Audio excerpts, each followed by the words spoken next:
Hello दोस्तों, मेरा नाम है प्रदीप गौड़ और आप देख रहे हैं प्रदीप्स बायोलॉजी। आपको पता होना चाहिए कि जब नीट 2024 का पेपर लीक हुआ था हजारीबाग झारखंड में, उसके बाद सुप्रीम कोर्ट ने 7 मेंबर की एक कमेटी बनाई थी जिसका काम यह था कि नीट पेपर लीक कैसे होता है उसके रूट कॉज का पता लगाना और इसको हम लीक होने से कैसे रोक सकते हैं उस पर एक रिपोर्ट सबमिट करना, जिसका हेड इसरो के फॉर्मर चीफ रह चुके डॉक्टर राधाकृष्णन जी को बनाया गया था। अब इन्होंने अपनी रिपोर्ट सबमिट की है, उसमें ऐसे 5 की पॉइंट इन्होंने बोले हैं जिससे कि नीट का एग्जाम पूरी तरह से चेंज हो जाएगा और ह्यूज इंपैक्ट पड़ने वाला है नीट के एग्जाम पर।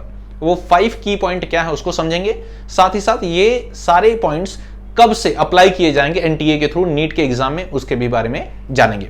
नंबर 1, इन्होंने अपनी रिपोर्ट में यह बोला है कि पॉसिबल हो तो नीट का एग्जाम ऑनलाइन कंडक्ट कराना चाहिए, सीबीटी जैसे कंप्यूटर बेस्ड टेस्ट होता है वैसे ही, कि आप कंप्यूटर स्क्रीन पर आपके पेपर आएगा और उसी पर आप उसका आंसर देंगे, ठीक है, जिससे कि लोगों तक फिजिकली ये पेपर पहुंचेगा ही नहीं, तो नीट पेपर लीक होने के कम से कम चांसेस हो, लगभग ना के बराबर।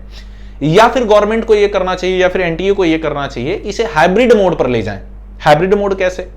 इन्होंने सजेस्ट किया कि क्या हो, बच्चों को पेपर ऑनलाइन कंप्यूटर पर दिए जाएं और जो आंसर है ओएमआर सीट है उनको फिजिकली फिल करने के लिए दिया जाए। ओएमआर सीट उनको सेंटर पे मिल जाएगी, क्वेश्चन जो है वो उनके कंप्यूटर स्क्रीन पर मिल जाएगा, जिससे कि क्या होगा, फिर से पेपर लीक होने का चांस नहीं। क्योंकि सबसे बड़ा प्रॉब्लम देखा गया कि जब पेपर एक जगह से दूसरी जगह ट्रांसपोर्ट किया जाता है सेंटर पर, अलग अलग सेंटर पे, उसी बीच में पेपर लीक होते हैं।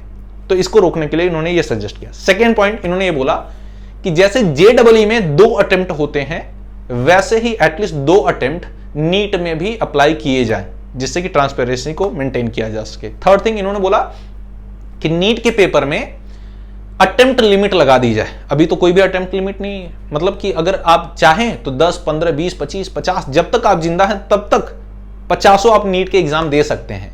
लेकिन हो सकता है आने वाले टाइम में ये अटेम्प्ट लिमिट लगा दी जाए कि एटलीस्ट आप 4 या फिर 5, ठीक है, हो सकता है, या फिर 7, एक इतने ही अटेम्प्ट दे सकते हैं नीट के। उसके बाद आप चाहें कि नीट के अटेम्प्ट दे लें तो उसके बाद ये पॉसिबल ना हो, ठीक है। नेक्स्ट इन्होंने सजेस्ट किया कि एज लिमिट भी लगा दी जाए, ठीक है। जैसे अभी तक तो देखें अगर हम, तो कोई भी मैक्सिमम एज लिमिट नहीं है, जो मिनिमम एज लिमिट है वो है 17 ईयर, ठीक है। तो अगर आपकी एज 17 ईयर है तो आप एग्जाम दे सकते हैं। उसके बाद अगर आपकी एज 25 है, 30 है, 50 है, या चाहे जितनी है, आप जिंदा है तो आप नीट का एग्जाम दे सकते हैं। लेकिन इन्होंने सजेस्ट किया कि एज लिमिट भी होनी चाहिए, क्लियर। एंड 5th नंबर पे इन्होंने ये बोला कि एग्जाम सेंटर बस उन कॉलेजेस को बनाया जाए जो कि गवर्नमेंट कॉलेजेस हैं या फिर ट्रस्टवर्दी प्राइवेट कॉलेजेस हैं, ठीक है। ज्यादा से ज्यादा कोशिश करें कि गवर्नमेंट कॉलेजेस को ही एग्जाम सेंटर बनाया जाए, ठीक है। प्राइवेट कॉलेजेस का ज्यादा इसमें इन्वॉल्वमेंट नहीं होना चाहिए। अब सवाल ये उठता है कि ये सारे चेंजेस क्या सर 2025 से एप्लीकेबल होंगे?